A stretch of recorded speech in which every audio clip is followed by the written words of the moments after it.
Ah, the Bohrok-Kal, the original Bohrok's underrated cousins. Yeah, they don't get much love, but I really like them. So let's take a look at this wonderful set. Taking a look at its unique design, we'll take a look at the incredible pieces and see how you can use them in your own creations. And to top it all off, we got a sweet revamp of this beautiful set. Let's go. I really like a lot of the upgrades that he received from his previous form. Well, they're technically separate characters, but also not, but yeah, it's complicated, but still, it's an upgrade, right? Yeah, I remember as a kid squealing with joy when I opened up a LEGO magazine and saw, hey, the Bohrok are back, and they got silver armor. I thought they looked so dope. Looking at them side by side, I think the upgraded weapons are one of the best things. Sharper, serrated edges that feel more sinister and mean. And it's good that this weapon is now symmetrical. Sure, the other design was interesting and fun, but this is just a lot easier to use in a MOC. I'll show you how a little later. It is a shame that the windscreen here is no longer transparent. I really liked the fact that you could see inside. Take a look at the brains. Something about it felt a little bit creepy, a little bit gross, and that was great. So yeah, I miss that. But it's an even bigger shame because the Boro-Kal come with some gorgeous metallic krana. Metallic ones! The standard colors were cool, but come on, this is better. Yeah, sure, you can pop it open and take a look, that's nice. But I want to be able to look at this when it's open and when it's closed. Still, that exotic pattern with the silver and the green, oh, it's pretty. The weapon in the center and this funky shape. A shape that kind of looks a little bit like the island of Matanui, but also doesn't. Yeah, it gives this a sense of wonder.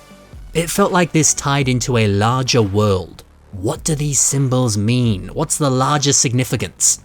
It feels ancient, it feels powerful, it feels tied into something bigger.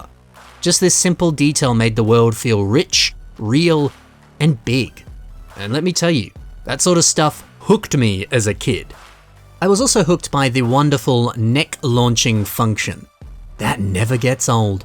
So yeah, look, beautiful colors, fancy redesigns, and we cannot forget the ability to roll up into a ball.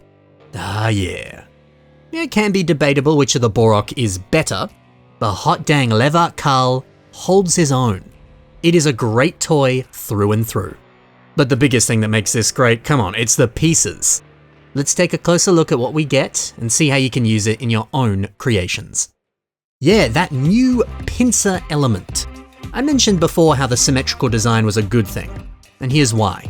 When we look at the torso of this wonderful work in progress MOC, you'll see that piece right there in the center. If we use that old green pincer piece, it would look off-center, it would look odd. This is just nice. And that negative space in the middle, it beautifully frames this translucent piece. Now it looks like this armor is holding back an internal power core. I think that's pretty cool. Sticking with silver, let's take a look at these Bohrok feet. Garlic Bonks blends them into the torso of Nadiki. And this is nice, adding in a bit of modest silver armor, and at the same time taking advantage of some of the socket connections and using them to branch off the limbs. Beautiful. Feet pieces like this, oddly enough, always look pretty good on torsos, legs, limbs. Yeah, they look good on the feet, but sometimes I think they look better in other places. The silver and green Bohrok windscreen. Ian takes this and places it on the head of this little bust. It's funny, the green pattern kind of looks a bit like hair, although perhaps he's balding and he doesn't really have much hair. Still, this is a neat design. Transitioning into this metallic green krana. You might be familiar with some of those metallic green Technic panels that came in this old Technic set. They're very exclusive pieces and it's a color we didn't see much of. So if you do own some of these pieces, do what this MOC does and pair them together. It is unfortunate that the colors are slightly different, and I think that's just down to the different kind of plastic that's used to make these pieces. One's more solid, one's more rubber. But still, they look good enough together. Use them to make something sweet, like this. Bit of a different piece now, and again, it's rubber. It's these rubber bands in green. LEGO David wraps them around the Ray head from a Star Wars Ultra Build figure. I like that. It separates the character from looking like Rey, and instead it's just a random human head. You can use that on anything. People aren't going to look at it and go, oh, it's Rey from Star Wars. No, it just becomes whatever you want it to be.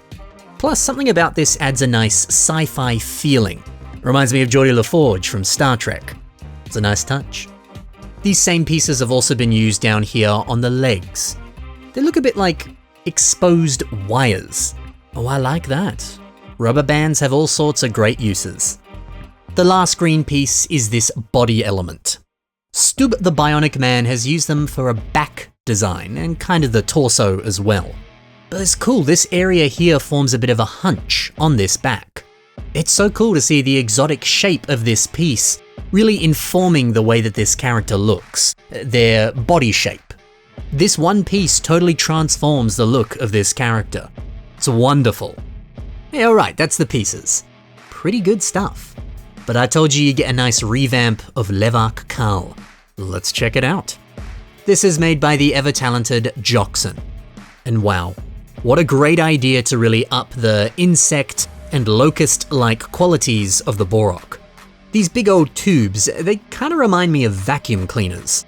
And that works. Remember, the Bohrok, their mission is to clean and cleanse the island of Matanui. Thematically, this is a perfect fit. On top of these pieces, you might have noticed some of the lovely Naira ghost blasters. You were meant to already put some sort of like tubing piece behind it, so pairing it with a different tubing piece, genius. By the way, I should talk about those tubing pieces. They come from a Life on Mars set. They also come in Mars mission sets in orange, but the grey here fits in the colours a little better. Joxen would have fed in some CCBS bones so that these tubes can actually stay in posed positions. Simple, but smart. It's a Joxen MOC, so of course there's tons of nice part usage. For example, these Nex 2.0 heads, placing them on the back of these arms. Quite clever. It gives it a unique shape, it's quite a unique connection as well. It just looks good. Oh, but the best bit. We gotta take a look at this from behind. It's using some of these X-Pod canisters, little lids, whatever you want to call them, and it's helping to form this larger, rounded torso. Pairing it with some Rakshi back pieces to really round it off. Stunning. Creative part usage, a clean insect-like appearance. Oh, this is a perfect revamp. You gotta love those Bohrok-Kal. And you gotta love these MOCs. How good did they look? Check the links below if you want to see even more from these creators. Thanks for watching everyone, happy building, and bye for now.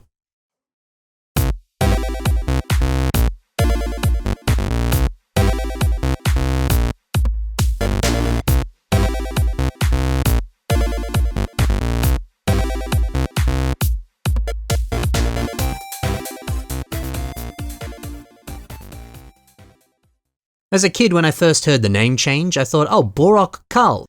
That must be a Bohrok named Carl.